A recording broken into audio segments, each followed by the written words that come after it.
On t'a menti dès le départ. On t'a enseigné que les femmes étaient fragiles comme du cristal, qu'il fallait les traiter comme des reines, les couvrir de douceur, de fleurs et de concessions. On t'a dit que l'amour naissait de la tendresse inconditionnelle. Et chaque fois que tu as cru à cette fable, chaque fois que tu as endossé le rôle du parfait chevalier, ton cœur a fini piétiné, ton respect dissipé, ton autorité dissoute dans des larmes qui n'étaient pas les tiennes, jusqu'à ce que tu comprennes enfin, pas une vérité romantique, mais une vérité brutale, primale, viscérale. L'amour véritable naît de la douleur maîtrisée, pas de la soumission. Elle ne s'attachera à toi que le jour où tu oseras lui opposer une résistance. Non pas une violence physique que personne ne tolérerait, mais une pression psychologique fine, ferme et implacable. Tu dois apprendre à faire couler une douleur qui attire, pas celle qui repousse. Une douleur qui ne détruit pas, mais qui forge. Et si tu veux devenir cet homme, oublie tout ce qu'on t'a dit sur la paix, les œufs sur lesquels tu marches, les concessions sans fin. Car chaque geste de peur que tu fais pour la préserver est un aveu silencieux. Je ne suis pas assez précieux pour risquer de te perdre. Et ce message est une condamnation. Les femmes ne tombent pas amoureuses de ceux qui les élèvent sur un piédestal. Elles tombent amoureuses de ceux qui les défient. Leur cerveau est programmé pour traquer la faiblesse, pour traduire la peur masculine en absence de protection. Car si tu ne peux pas lui résister, tu ne pourras jamais défendre la tribu. C'est un test biologique, ancestral, inconscient. Tu crois l'aimer en te pliant à ses émotions. Elle te méprise parce qu'elle sent que tu n'as pas de colonne vertébrale. Mais ne confonds pas douleur et cruauté. Il y a une ligne de feu entre la douleur qui humilie et celle qui impose le respect. La première naît de l'insécurité. La seconde d'un leadership assumé. Lorsqu'elle te teste, et elle le fera, chaque fois que tu fléchis, que tu recules par peur de ses larmes, tu échoues. Si elle pousse et que tu restes calme, droit, sans méchanceté, mais sans te tordre, elle reconnaît en toi un homme rare, un homme réel. Les relations sont des polarités magnétiques. Elle est le pôle émotionnel, fluide, réactif. Tu dois être le pôle opposé, stable, ancré, inébranlable. Deux pôles négatifs se repoussent. Si tu essaies d'être plus doux, plus compréhensif qu'elle, tu brises cette polarité et l'attraction meurt. Elle se détourne. Tu ne comprends pas pourquoi. Tu l'as tant aimée, tant servie. Justement, tu n'as pas été un homme, tu as été un serviteur. Même Machiavel, il y a 5 siècles, comprenait que le pouvoir doit s'exercer pour ne pas se perdre, que l'amour sans respect devient rapidement du mépris, et c'est cette erreur que commettent la majorité des hommes. Ils donnent tout, ils espèrent en retour, mais ce don est perçu comme une faiblesse, pas comme une force, et lorsqu'ils perdent, ils ne comprennent pas. Avec une femme, les règles changent. Ce n'est pas ta sœur, ce n'est pas ta mère, ce n'est pas ton amie, c'est celle que tu veux conquérir, celle que tu veux séduire, garder, dominer. Et cela demande un art, celui de la douleur bien placée, pas celle qui blesse par rancune, celle qui élève par valeur. C'est celle qui dit « Je ne supplierai pas ton approbation, je suis le prix ».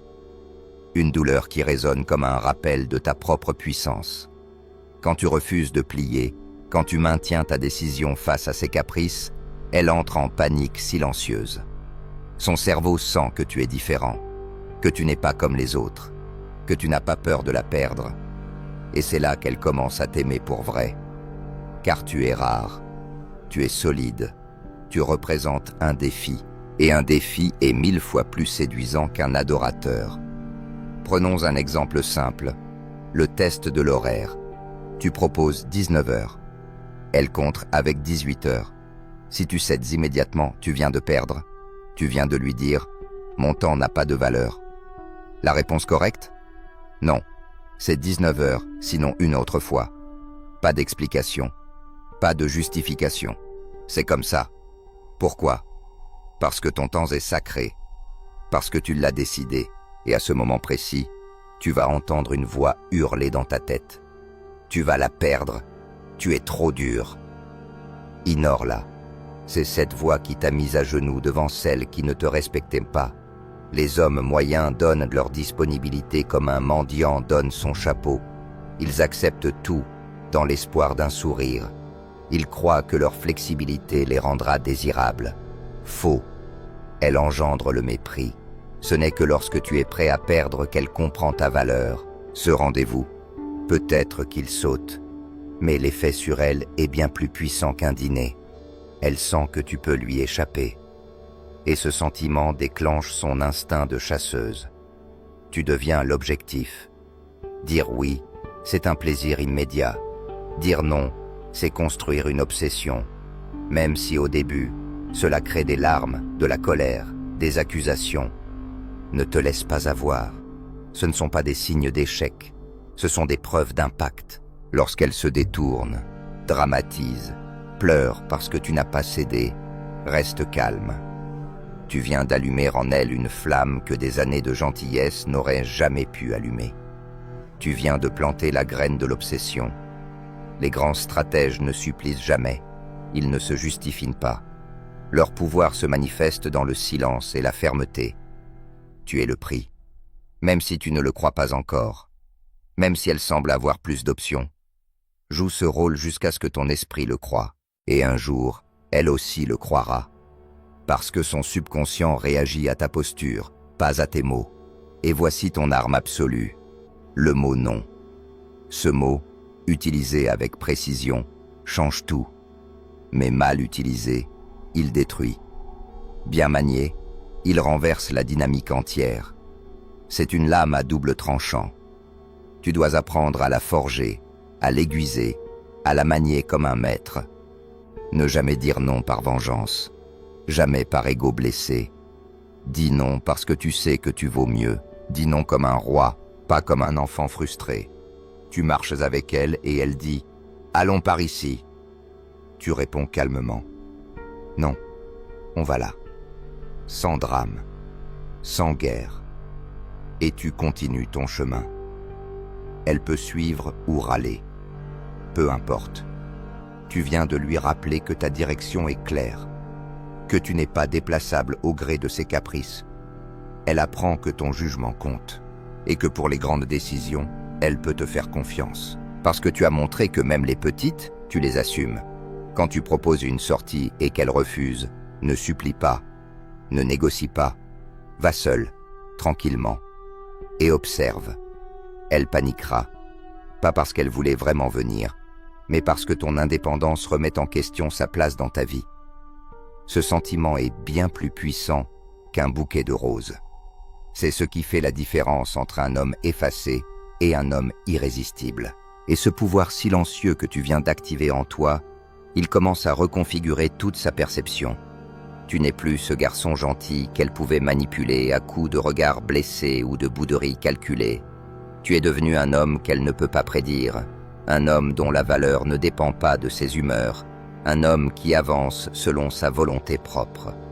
Et cette imprévisibilité, ce détachement apparent, devient un aphrodisiaque psychologique. Elle se demande où elle en est avec toi, elle doute. Et dans ce doute, naît le besoin de te reconquérir, encore et encore. C'est cette rareté qui crée l'obsession. Parce que tu ne te laisses pas acheter avec des gestes superficiels, parce que tu refuses de négocier ta paix pour ses caprices, et plus encore, parce que tu as compris que son respect précède son amour, pas l'inverse.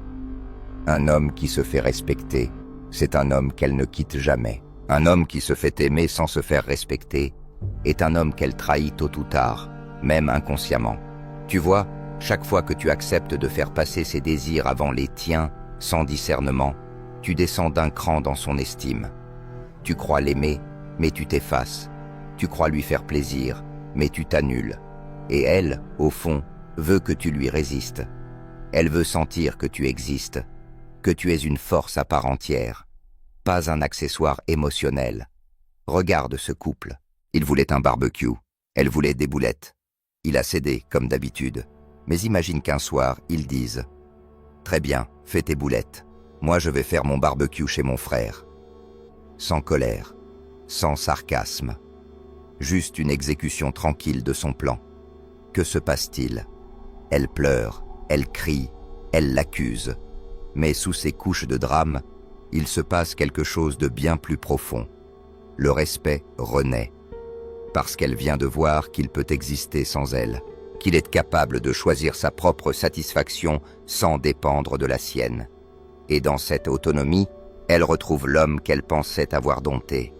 La vérité, c'est que lorsqu'un territoire ne rencontre jamais de résistance, il oublie qui en est le maître.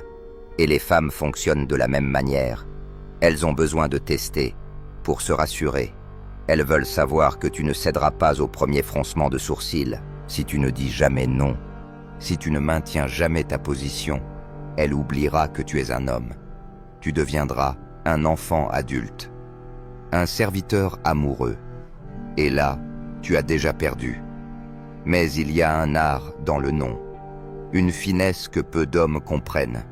Il y a le non du pauvre, celui qui supplie en disant non. Je ne peux pas parce que je n'ai pas les moyens. Je suis désolé, mais je n'ai pas le temps. C'est un non enchaîné qui attend la validation, l'approbation, la permission. Et puis, il y a le non royal, le non détaché, celui qui se pose sans explication, sans émotion excessive, juste un point final. Non, on fera ça une autre fois. Silence. Les rois ne s'expliquent pas, ils tracent. Et c'est ce silence qui crée la tension psychologique. Cette tension est magnétique. Quand elle comprend que tes limites sont réelles, elle arrête de les tester. Quand elle voit que ses larmes ne te manipulent pas, elle cesse de pleurer pour obtenir. Quand elle sent que son drame ne te touche plus, elle arrête d'en créer. Et plus tu maîtrises le pouvoir du non détaché, plus elle se met à désirer ton oui. C'est dans cette rareté que tu deviens précieux, pas dans la disponibilité permanente. Mais parlons maintenant de ce territoire encore plus subtil, l'argent. Car s'il y a bien un outil que les femmes lisent avec une précision chirurgicale, c'est ta manière de dépenser. Chaque centime que tu mets sur la table envoie un message silencieux sur ta valeur perçue. Et crois-moi, elle le capte mieux que toi-même. Il y a 3 manières de dépenser. La première est toxique, la dépense transactionnelle, celle où tu crois acheter son affection, son attention, ou pire, son corps. Tu paies ses sorties entre amis, ses cadeaux, ses caprices, en espérant qu'elle t'aimera plus. Mais ce que tu crées, c'est une relation commerciale, où tu deviens le client, et elle la vendeuse hautaine. Tu as déjà perdu. La deuxième dépense est la dépense de courtoisie, celle qui est justifiée, un cadeau pour une vraie occasion, une attention pour célébrer un vrai engagement. Mais attention, seulement si une relation solide est déjà établie. Ne sois pas le type qui offre des roses parce qu'elle avait l'air triste un mercredi pluvieux. C'est de la faiblesse camouflée en gentillesse. La troisième, c'est la dépense essentielle, celle qui vient de ta position de pourvoyeur, celle qui montre que tu as, que tu peux, que tu offres, mais sans jamais supplier. Tu invites à dîner, tu payes, tu proposes un film, tu prends les billets, tu organises un voyage, tu assumes les coûts, parce que c'est toi qui diriges, parce que c'est ton plan. Mais tu ne le fais jamais pour qu'elle te dise merci. Tu le fais parce que c'est ainsi que tu opères, depuis l'abondance. Et voici les 3 archétypes d'hommes dans cette dynamique. Le radin, il ne paie rien, pas même un café. Elle le méprise, parce qu'elle sent la pauvreté d'esprit, pas la stratégie. Ensuite, le pourvoyeur passif. Il paie tout, en espérant qu'elle reste. Il devient un distributeur automatique. Et elle, une prédatrice émotionnelle. Il finit ruiné, vidé, humilié. Mais le pourvoyeur dominant, lui, paie avec stratégie. Il ne paie jamais pour obtenir. Il paie parce qu'il peut. Et ce message-là, silencieux, précis, fait d'un homme un roi. Exemple, elle te demande un Uber. Il fait froid. Elle ne veut pas marcher. Mais elle t'a ignoré toute la semaine. Message sec. Pas d'intimité. Tu sais ce que fait l'homme moyen? Il paie. Il croit que c'est gentleman. Ce n'est pas de la courtoisie, c'est de la mendicité affective. Le roi lui répond « Non, pas d'explication, silence ». Et si elle insiste, il suggère simplement « Appelle une amie, prends le métro ». Il refuse d'offrir du confort à une femme qui n'investit pas. Et là, elle comprend. Il n'est pas une ressource gratuite. Il est un homme avec un jugement. Et sa perception de toi change à jamais. Plus tu dépenses sans discernement, moins tu reçois d'amour sincère. Mais plus tu es sélectif, plus elle cherchera à prouver qu'elle mérite ton investissement. Souviens-toi, l'argent n'est pas une arme de séduction. C'est une déclaration silencieuse de valeur. Il doit couler de ton abondance, pas de ton vide. Mais tout cela, le nom, le silence, les dépenses, n'a de sens que si l'état d'esprit est solide. Si tu ne changes pas ta psychologie, tout ce que tu fais ne sera qu'un théâtre fragile. Une stratégie transparente que les femmes intelligentes détecteront immédiatement. Ce n'est qu'en modifiant ton état d'esprit à la racine que tu pourras incarner véritablement cette posture dominante, souveraine, inébranlable. Ce n'est pas une question de jouer un rôle ou de porter un masque de froideur. C'est une transformation interne, une reprogrammation profonde de ta façon de penser, de ressentir, d'agir. Le monde t'a appris à plaire, à séduire par le sacrifice de ton essence. Maintenant, tu dois réapprendre à attirer par la puissance de ton alignement. Être un homme de valeur, ce n'est pas dire non pour imposer. C'est dire non parce que tu n'as rien à prouver. Ce n'est pas faire mal pour dominer. C'est créer du respect en traçant une ligne claire entre ce qui est tolérable et ce qui ne l'est pas. C'est comprendre que chaque test qu'elle te lance est une opportunité. Non pas une guerre contre toi, mais un appel inconscient pour qu'enfin, quelqu'un lui oppose un mur, une structure, une verticalité. La plupart des hommes échouent parce qu'ils ne comprennent pas que derrière chaque émotion féminine, il y a une question silencieuse. Puis-je lui faire confiance? Et la seule manière d'y répondre est par la constance. Si tu trembles, elle doute. Si tu cèdes, elle teste encore.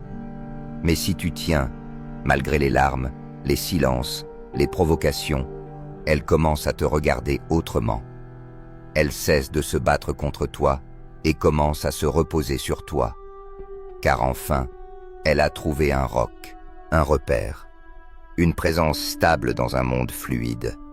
Mais cela exige un courage presque animal, celui de ne pas se plier à l'émotion immédiate, celui de rester centré alors que tout autour de toi crie pour que tu cèdes. Et c'est ce que la majorité ne feront jamais. Ils continueront à offrir des fleurs à celles qui les ignorent, à payer pour de l'amour, à pleurer pour de l'attention. Toi, non. Tu choisis la voie du froid, du contrôle, de la puissance silencieuse. Et quand tu incarneras cela, tout changera.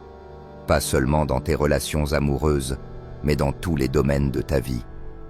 Les femmes te verront comme un mystère, les hommes comme un rival, le monde comme un terrain de jeu.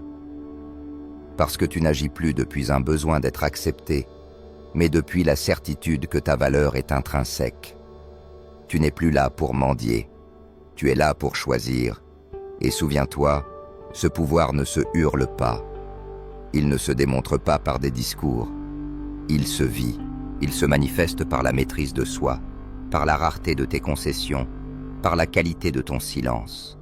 Plus tu es difficile à impressionner, plus ton attention devient précieuse. Plus tu es difficile à faire fléchir, plus ton engagement devient royal. Elle ne veut pas d'un homme qui dit oui à tout. Elle veut un homme dont le oui est rare, précieux, mérité. Alors adopte ce rythme. Sois lent à donner, rapide à t'éloigner. Sois généreux, mais jamais prévisible. Sois protecteur, mais jamais esclave. Donne-lui de la sécurité, mais jamais le contrôle. Rappelle-toi que l'équilibre entre force et douceur ne se trouve pas dans l'égalité des gestes, mais dans la dominance tranquille de ton esprit. Tu peux être tendre, oui, mais jamais en échange de ton trône. Tu peux aimer, mais jamais au point de t'oublier. Et cette transformation, elle ne se fait pas en un jour. Il faudra du silence, de l'observation, des chutes, des moments où tu douteras, où tu voudras revenir en arrière, où ton ancien toi, cet homme plié, suppliera en toi pour revenir. Il faudra le tuer, encore et encore, jusqu'à ce que ce réflexe de souveraineté devienne ta nature, jusqu'à ce que tu ne puisses plus te compromettre, même par réflexe. Les techniques que tu as apprises ici ne sont pas des jeux de pouvoir. Ce sont des vérités anciennes, enracinées dans la polarité masculine. Refuser d'être un esclave émotionnel n'est pas de la froideur, c'est de la lucidité. Refuser de payer pour être aimé, ce n'est pas de la radinerie, c'est de la dignité. Refuser de céder à ses caprices, ce n'est pas de l'ego, c'est de la structure. Et cette structure, elle en rêve, même si elle hurle, même si elle frappe, même si elle te rejette dans l'instant. Au fond, elle cherche un homme qui ne plie pas, car c'est seulement devant cet homme qu'elle pourra enfin se relâcher, enfin se déposer, enfin aimer pour vrai, sans contrôle, sans stratégie. Tu seras cet homme si tu refuses la voie facile, celle de la gentillesse achetée, du romantisme creux, de la séduction par faiblesse. Tu seras cet homme si tu vis comme un roi, pas comme un mendiant. Si tu apprends à dire non sans trembler, si tu dépenses depuis l'abondance, jamais depuis le besoin, si tu dis « je suis le prix » et que tu vis comme tel. Et ce n'est pas de l'arrogance, c'est la base de toute dynamique saine. Quand tu es le prix, tu n'as pas besoin de courir après, tu n'as pas besoin de supplier, tu n'as pas besoin d'expliquer. Tu offres ta présence, ta valeur, ton énergie, et celui ou celle qui le reconnaît s'y aligne. Les autres s'éloignent, et c'est très bien ainsi. Ta mission, désormais, est simple. Ne jamais laisser une femme déterminer ta valeur. Ne jamais céder sur ton respect pour préserver une illusion de paix. Ne jamais faire d'un regard triste un ordre silencieux. Reste centré, reste souverain, reste solide, parce que le véritable pouvoir, celui qui marque les esprits, ne vient pas des cris, ni de la peur. Il vient de la constance, du silence, de la maîtrise. Il vient d'un homme qui sait ce qu'il veut, ce qu'il tolère, ce qu'il refuse. Il vient d'un homme qui peut aimer sans se perdre, donner sans s'effacer, offrir sans s'attacher. Et si tu arrives à incarner cela, tu verras le monde changer autour de toi.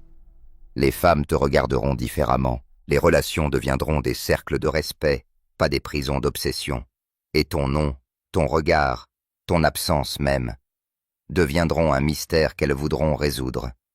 Tu n'auras plus besoin de conquérir, tu seras la conquête. Souviens-toi de ceci.